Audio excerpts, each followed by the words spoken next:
Olá, sejam muito bem-vindos a mais um estudo promovido pelo Centro Espírita Bezerra de Menezes, o Apóstolo do Bem. Se você ainda não é inscrito em nosso canal, inscreva-se.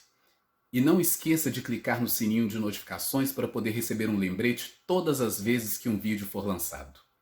Se puder também, compartilhe este vídeo e todos os demais vídeos com seus amigos e familiares que possam se beneficiar dos estudos que têm sido feitos pela casa. Muito obrigado e que Jesus abençoe a todos. Hoje nós vamos falar um pouquinho sobre letargia, catalepsia e mortes aparentes. Antes de iniciarmos o estudo, nós vamos cantar uma música e fazermos a prece.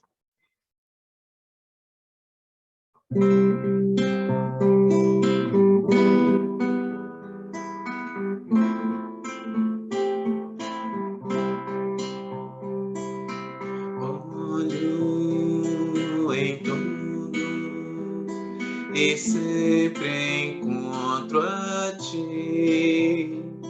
Estás nos céus, na terra onde for, em tudo que me acontece encontro teu amor. Já não se pode mais deixar de crer no teu amor. É impossível não crer em ti, é impossível não te encontrar, é impossível não fazer de ti meu ideal. É impossível não crer em ti, é impossível não te encontrar, é impossível não fazer de ti meu ideal.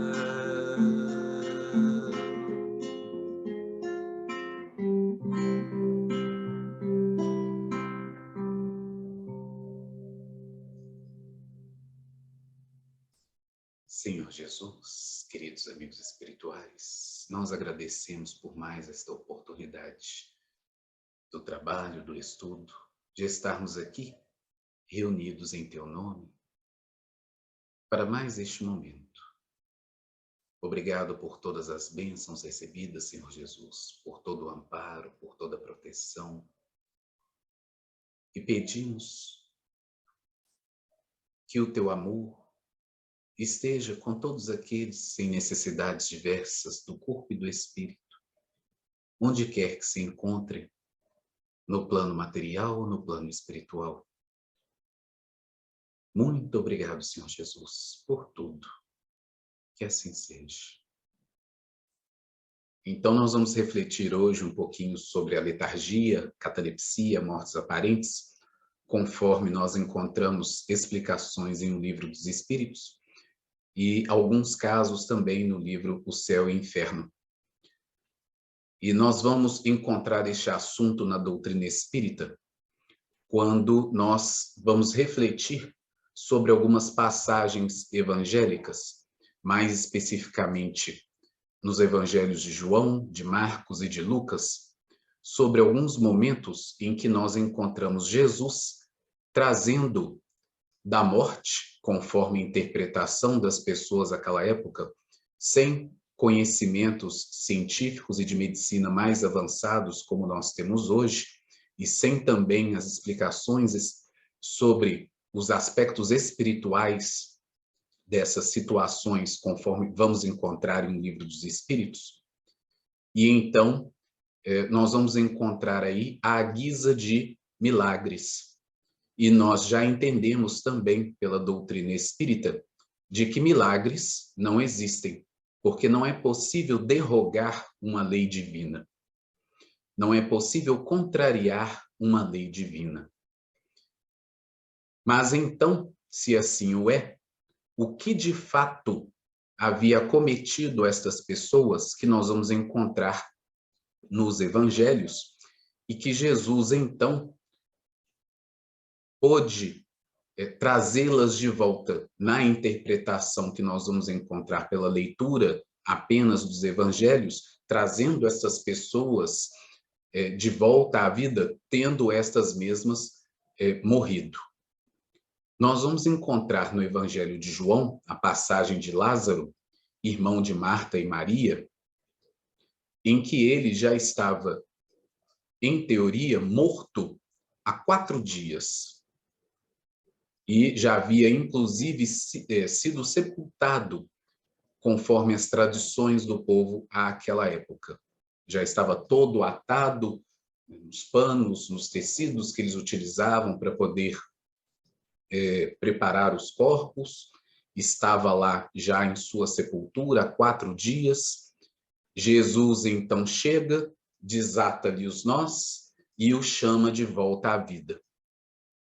Nós vamos encontrar no Evangelho de Marcos, no capítulo 5, a passagem da filha de Jairo, que Jesus, então, vai até a sua casa e as pessoas em volta, indagando a Jairo por que ele estava incomodando o mestre, uma vez que a filha dele já se encontrava morta.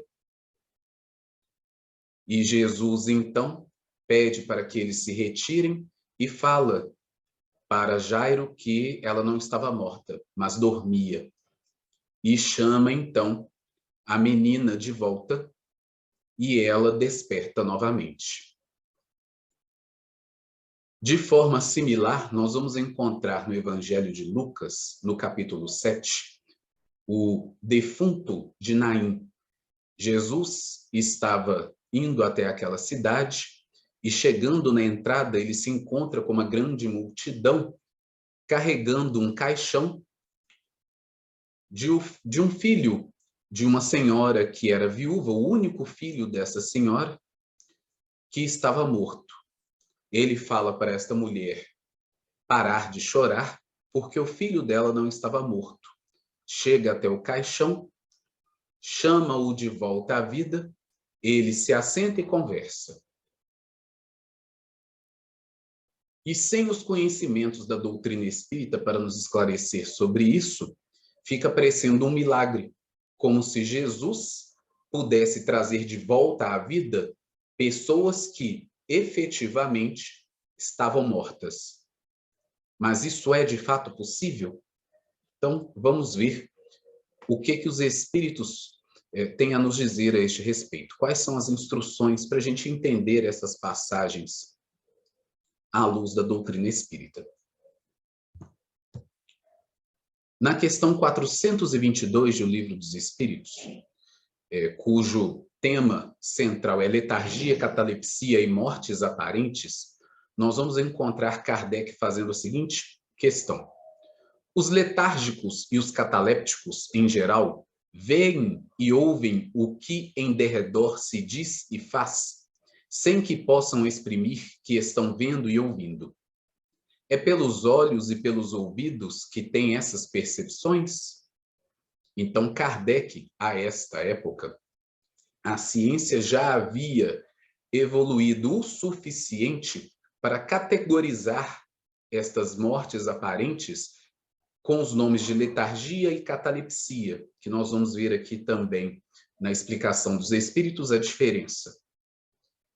E nós vamos perceber, então, que Kardec, obviamente, já tendo esses conhecimentos científicos da época, já conhece aí as características da letargia e da catalepsia enquanto condições fisiológicas. Mas aí ele pergunta sobre as questões de como estas pessoas continuam tendo determinadas percepções, estando neste estado, sem conseguir exprimir que estão vendo e ouvindo. Porque vários relatos e casos já catalogados desde a época de Kardec, um pouco antes, de pessoas que voltavam destes estados, informavam as pessoas que eles continuavam vendo e ouvindo o que acontecia ao redor. E aí a gente, obviamente, só pode imaginar o desespero, né? De estar ali deitado, sem conseguir se mover, sem conseguir se exprimir, dando aparência de estar morto, mas conseguindo perceber de alguma forma aquilo que está acontecendo ao redor. Kardec, então, queria entender como se dava esta percepção. E a resposta dos espíritos para nós é: não, pelo espírito. O espírito tem consciência de si, mas não pode comunicar-se.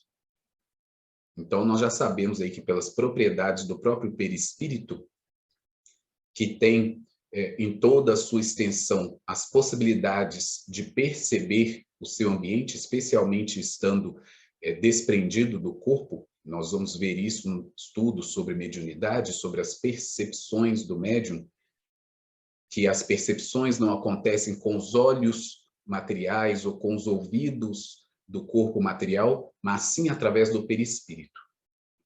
Então, da mesma forma, acontece com a pessoa no estado de letargia e catalepsia. E aí Kardec continua a sua questão. Por que isso, né? Porque a isso se opõe o estado do corpo.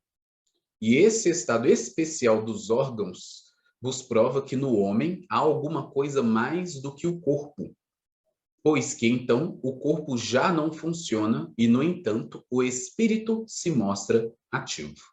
Então, existem aí as condições que estão ali colocando o corpo neste estado de letargia e catalepsia, que impedem que o espírito consiga controlar o corpo da maneira que nós controlamos normalmente para poder falar, para poder movimentar, e então dar mostras de que está vivo.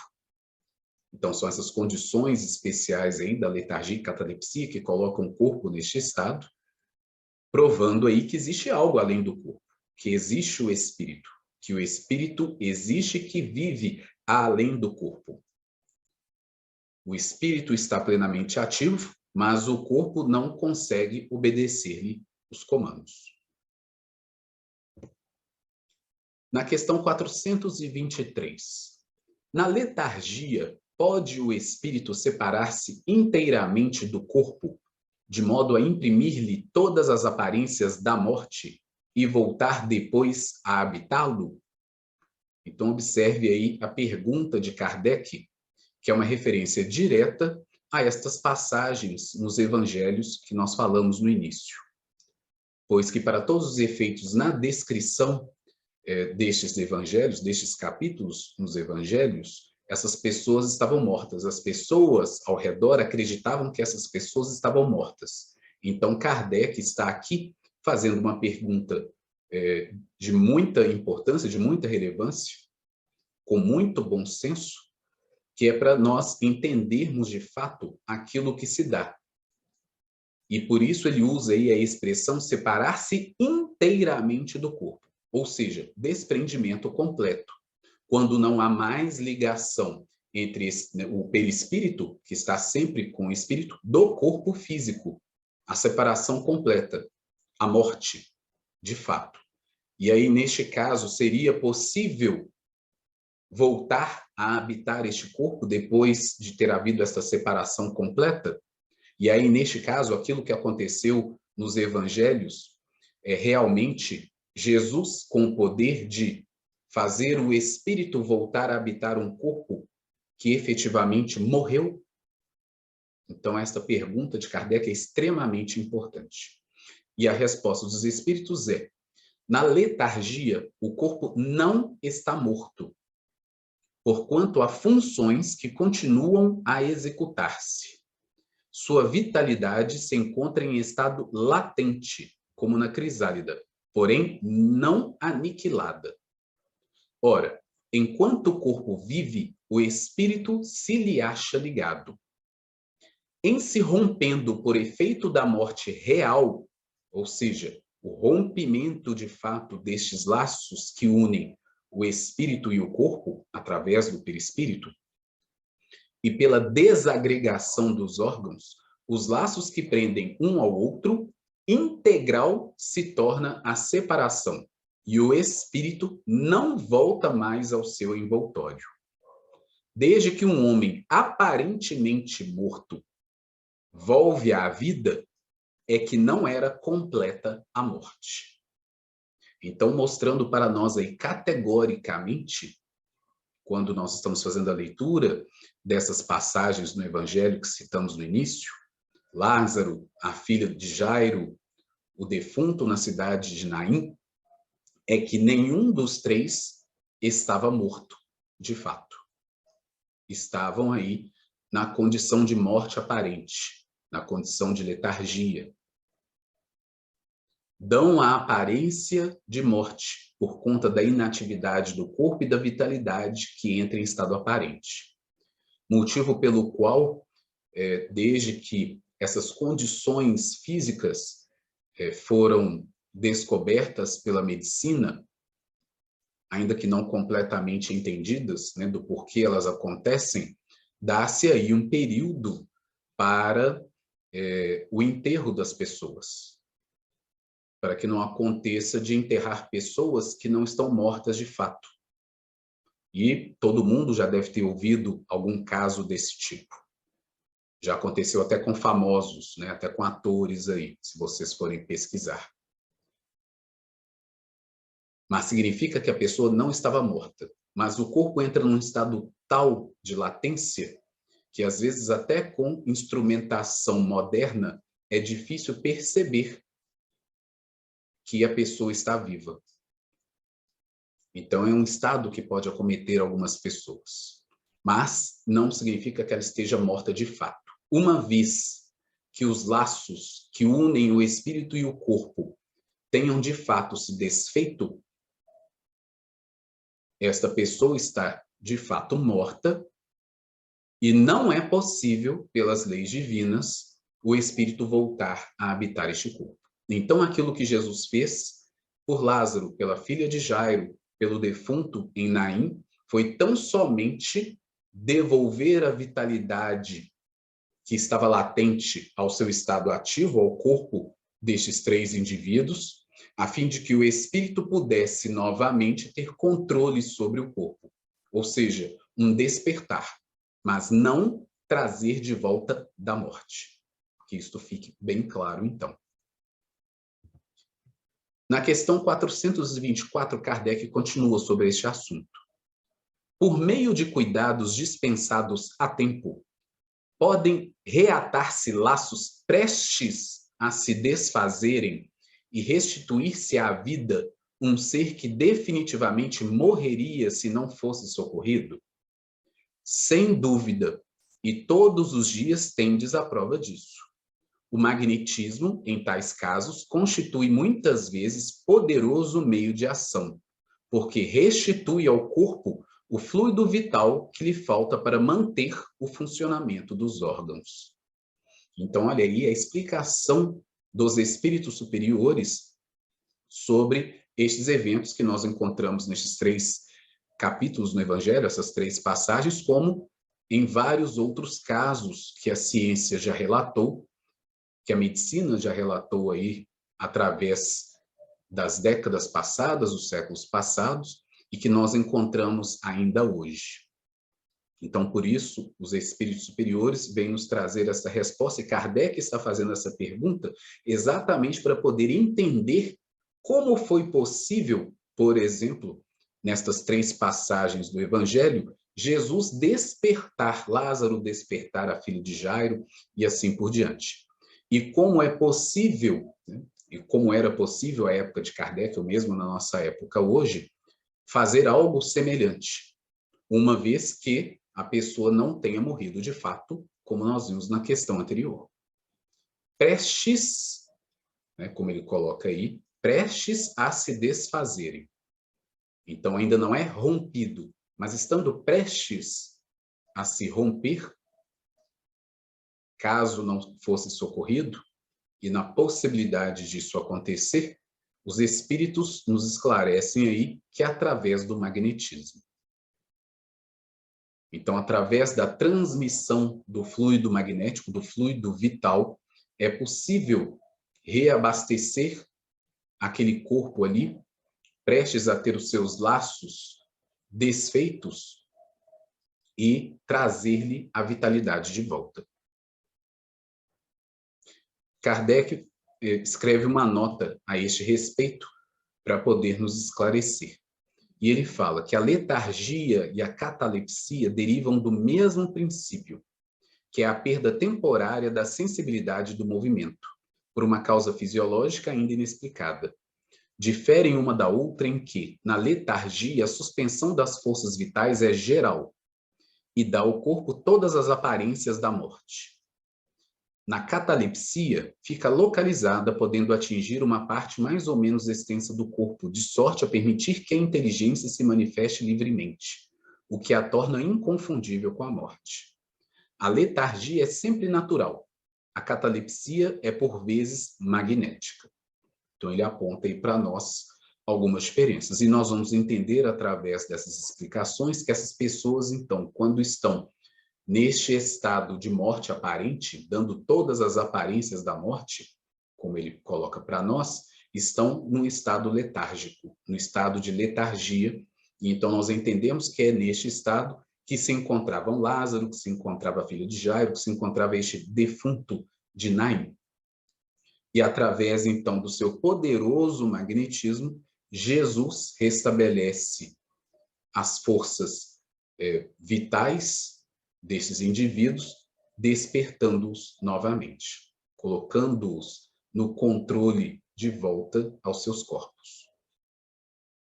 No livro Céu e Inferno, nós vamos encontrar aí, dentre outros casos, o caso de um escritor chamado Antônio B., que por volta de 1850 caiu aparentemente morto depois de um ataque apoplético, que seria hoje um acidente vascular cerebral. Foi dado como morto, foi enterrado, e 15 dias depois do enterro, a família pediu exumação do corpo porque haviam esquecido um medalhão dentro do caixão. O pedido de exumação foi aceito. Quando abriram o caixão, para grande surpresa de todo mundo, perceberam que o corpo não estava na mesma posição. Estava de bruços e uma das mãos estava parcialmente comida. Entenderam, então, que ele não estava de fato morto quando foi enterrado, né, para surpresa e horror das pessoas. Na Sociedade Espírita de Paris, a reunião de Kardec, eles evocaram o espírito Antônio B., porque acreditavam tratar-se de uma pessoa de bem, né, de um espírito que já tinha realizado aí boas conquistas morais em vida, porque era uma pessoa do agrado de todos, uma pessoa que praticava o bem, uma pessoa que vivia de bem com todos, uma pessoa muito querida. Então, resolveram evocá-lo, se não me engano, ali por volta de 1861, e o espírito, então, veio até a reunião responder algumas perguntas de Kardec e disse que o instrutor espiritual do médium em questão poderia esclarecer algumas coisas a mais que ele não teria condições. E ele esclarece que, a despeito de, nesta vida, ter de fato tentado fazer o melhor que podia, de ser uma pessoa de bem, uma pessoa honesta, uma pessoa buscando o seu progresso moral, que ele tinha dívidas do passado. E ele sabia o porquê isso havia acontecido com ele, o porquê desta expiação, o porquê de ser dado como morto e ser enterrado vivo, para poder passar por essa expiação tão dolorosa.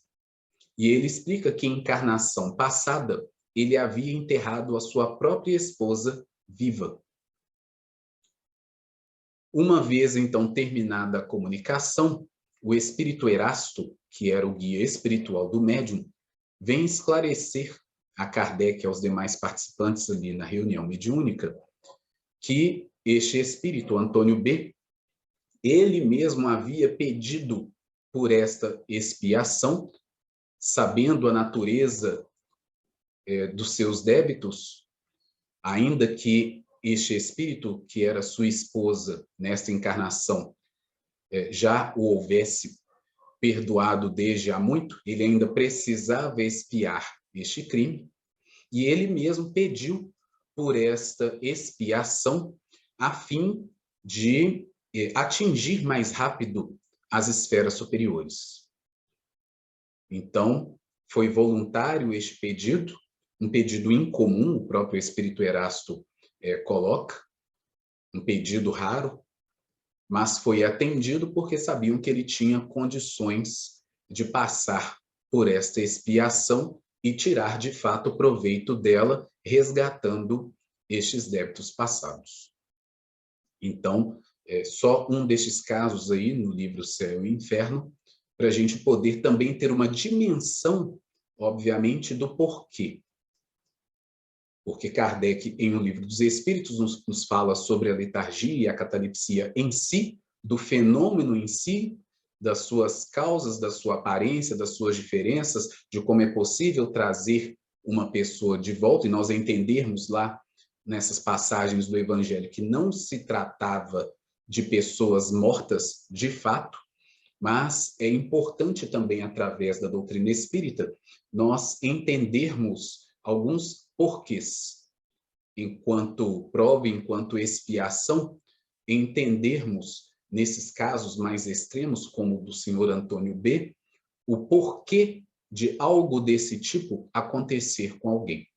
Porque nós já entendemos na doutrina espírita que nada que nos acontece em qualquer momento de nossas existências acontece por acaso. O acaso não existe. Sempre existe um motivo para o que quer que seja. Ainda que este motivo não esteja sediado na presente encarnação, ele com certeza tem sede em encarnações anteriores. E muitas das vezes somos nós mesmos, quando já temos consciência disso e uma certa liberdade para podermos, junto aos amigos espirituais, planejarmos as nossas reencarnações, de pedirmos por determinadas provas, determinadas expiações. O Livro dos Espíritos nos diz que o nosso livre-arbítrio consiste exatamente nisso, na escolha da natureza das nossas provações. Então, este espírito pôde fazer esta escolha, fazer este pedido, que foi atendido, a fim de atingir mais rápido as esferas superiores. Então, fica aí para nós esta reflexão, que é breve, né, sobre um assunto que consideramos interessante dentro da doutrina espírita, e é interessante o suficiente para que Kardec tenha feito questões a este respeito em O Livro dos Espíritos, de termos exemplos outros em O Livro Céu e Inferno, e dos espíritos superiores virem nos esclarecer acerca do tema. Então, é de interesse para todos nós. E nós agradecemos aí por esta oportunidade de estudo e esperamos que estejam todos bem, que estejam todos sob o amparo do nosso Mestre Jesus.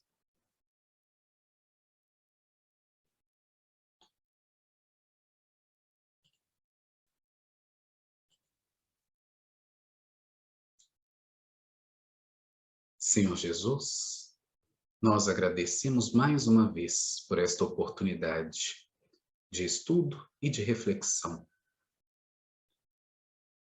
Possamos, mais uma vez, elevarmos os nossos pensamentos, os nossos sentimentos, a fim de nos encontrarmos em sintonias mais elevadas e de encontrarmos em pensamento com aqueles que nos dirigem, nos esclarecem, nos amparam, nos instruem em Teu nome, a fim de que possamos progredir, de que possamos crescer em inteligência e em sentimento.